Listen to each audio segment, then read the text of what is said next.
But there is a feeling of not being quite right. And if you ask the audience at that point, they will tell you they feel slightly uncomfortable. They don't know why, but they do.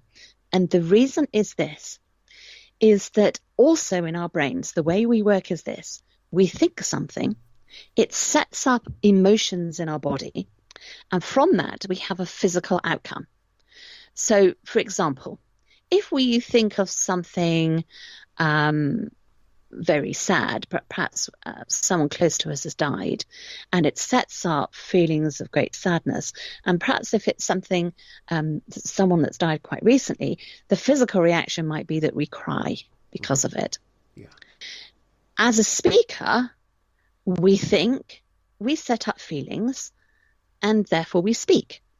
And what's happening here is that if you're needing a quiet voice for that case history of your client, which is a very poignant, very sad story, or perhaps even part of your own story, which is perhaps a bit sad as well, perhaps it does include something about death around it, then if you take on that persona of the lover, you're now thinking lover.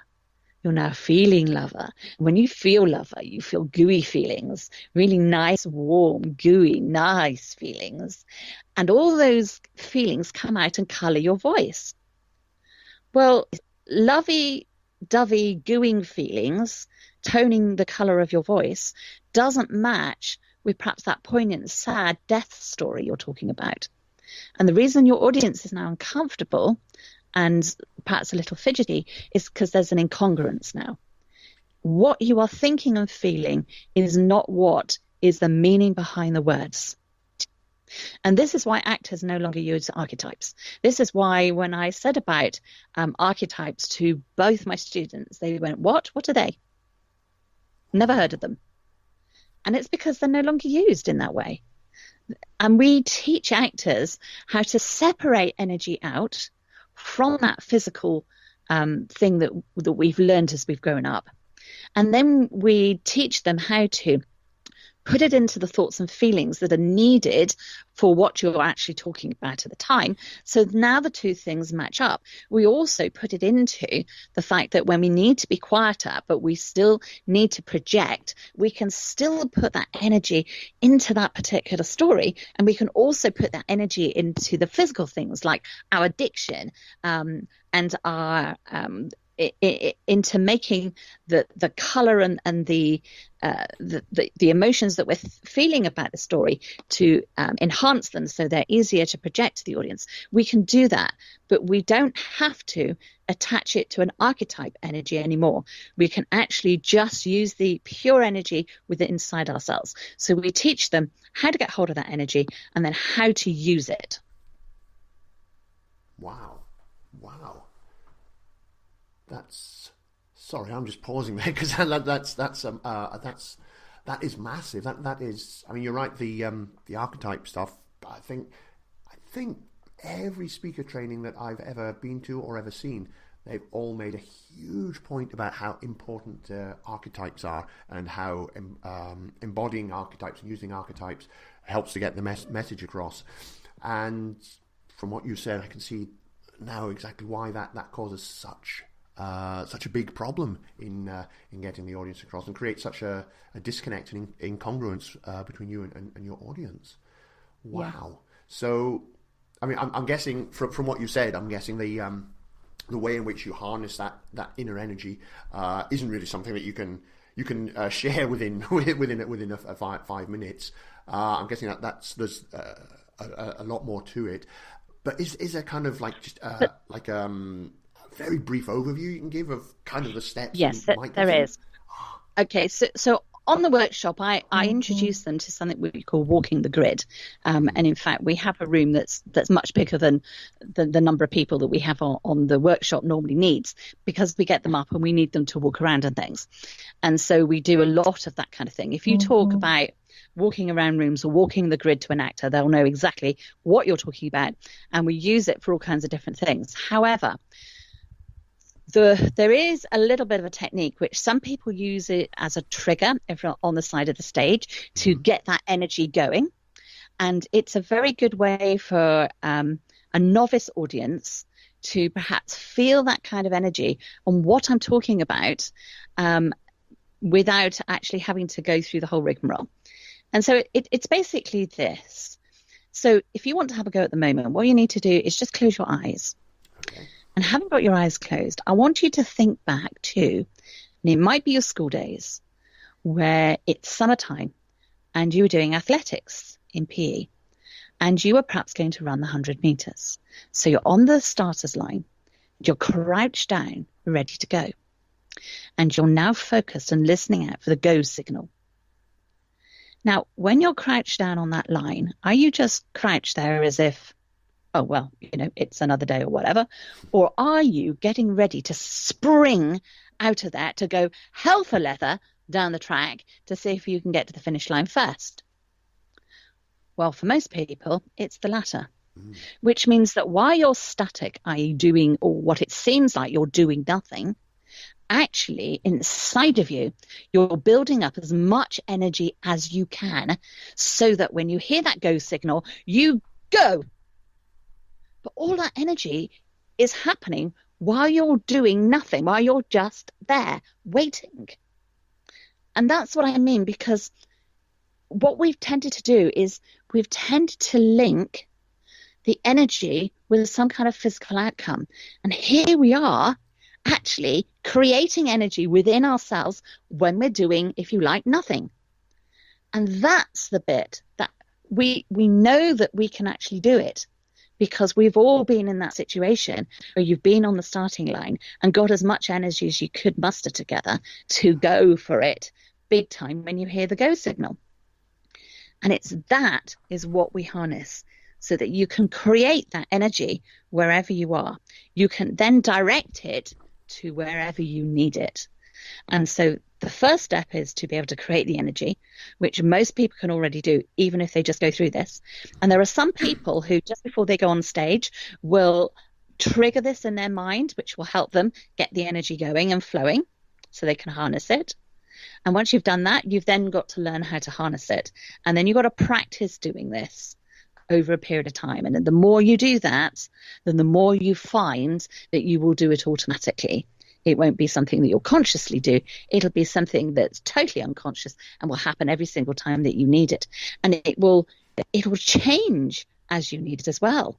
So that when you're on stage and you need to go quieter, you may still have what I would call a level 10 energy, which is the highest point of energy. But you will be putting it into being quieter. You will be putting it into the emotions that you need for that story. You will be putting it into your diction so that the words get across to your audience. And that is basically how we do it. Ah, okay. Excuse me. Right, I get you. So I think that very last bit that you said there gives quite a clue in that you're still working at that full level 10 energy. So the speaker who's always the big rah noise, yeah, come on, woo woo, is working at the level 10. But even when you're doing the quieter bits, you as the speaker are still operating from a level 10, but that now energy is applied in different ways. Yes, I've got control of the energy. Yes. I decide where it goes. The reason they're doing the Duracell Bunny speaker energy is because it's the only way they know of getting high energy. Okay, right. So that is the only way that they know and understand to get energy is to be that super high energy, really big, huge outgoing presence. Yep. Whereas there are many different ways of having the energy you need to be able to continue owning and controlling your diction, to continue projecting, even though you're being quiet, you can still project so the whole audience still feels included. So you as the speaker are still operating at a level 10 energy. It's showing itself in different ways.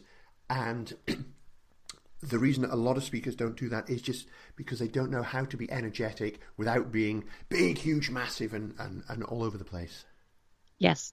And that's why they've turned to archetypes. Ah, okay. But unfortunately, what you're thinking and feeling does not often mean that's congruent with the actual words that you're speaking. It might make you quieter. It Yes. might make you more mysterious. But because of what you're thinking to evoke the archetype, to get that kind of energy, it's usually incongruent with the actual meaning of the words you're saying. And so we're now talking about going on a step further when we go, okay, let us ourselves control the energy. Let's not put it in the hands of an archetype. Mm-hmm. Let's do it ourselves. And we can take that energy. We can still have high energy the whole time. We can then put it into what we actually need it for, not what we're trying to do in terms of we're haphazardly creating energy to hopefully mean that we can complement what we're talking about. I'm talking about let's not hopefully do anything anymore. Let's actually specifically decide where we need to put that energy into it, so that we can really get the audience to understand what we're saying, so they can really get it. Gotcha. So I suppose the what's the word I'm looking? The analogy that just came to me just there was, I guess it's the difference between all that energy going off randomly like a hand grenade, or tightly focused energy like a laser beam. Yes, very much so. And you being in control of it, Yes. because even when you evoke the archetype, that's not you being totally in control. No, you're right. You're kind of almost handing it over to a third party, as it were. Yeah, exactly. Right. And we don't need to do that. And actors don't do it. I haven't done for a long time. Interesting. Do you think this is something that the speaker training industry will ever catch up with, or is it kind of too late and they're just doomed to teach archetypes because that's what they were taught? I don't know. It's like with anything else. There are, from what I can make out, a few people like me who are doing things a bit differently. But you do need to go and look for them. Yes. That's what I would say on that. You're very welcome to always come to me. I'm always very, very happy to help people as well. But I do think that, you see, what I see now is that one of the things I love to do is I love to help people and see people progress, which is why I said to you earlier that none of the people who've been on my workshop have ever not progressed. Yeah. And I can't ever see that happening, because from my point of view is I'm there to help someone make progression throughout that day, come hell or high water. That is my main function. And I've got 30 odd years of experience, so therefore I can often cut through things and get to the nub of the problem, and we can therefore move things along. So I love seeing that progression and love helping people in that way. And so what I see for myself now is that the more people I can help do that, and the more those people therefore go out and speak and show these skills that they've got, then the more people are going to see that these people are different. And then as speakers, what happens is that usually the better the speaker, the more they're more likely to be hired. Yes. And if they're more likely to be hired, then hopefully it'll all start permeating through. Do I think I'm going to affect a change overnight? Very much doubt it. But I hope that within the next 10 years, then I do think we could make quite a dent within the industry. And that is the byproduct, if you like, of what I would like to do in terms of the way that I'm helping people. Gotcha. It will be interesting to see how this develops over the coming years. Hopefully, it will develop sooner rather than later for everybody's benefit, speakers and their audiences as well. Yeah. One final thing I wanted to cover with you. I know when we were talking previously, when we were discussing having you on the show, you spoke about a thing you call vocal mechanics and how you can use those and experiment with those. Could you share with us a little bit what are they, and why would you want to use them, and how can you go about developing that? Okay, the vocal mechanics, as I call them, are those things like whether it's to do with diction, whether it's to do with the pitch in our voice.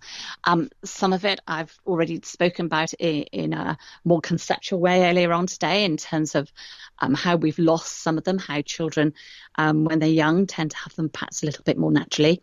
But let's take pitch, for example, in our voice. I've already explained how we tend to lose that as we're trying to find our place in the world within the real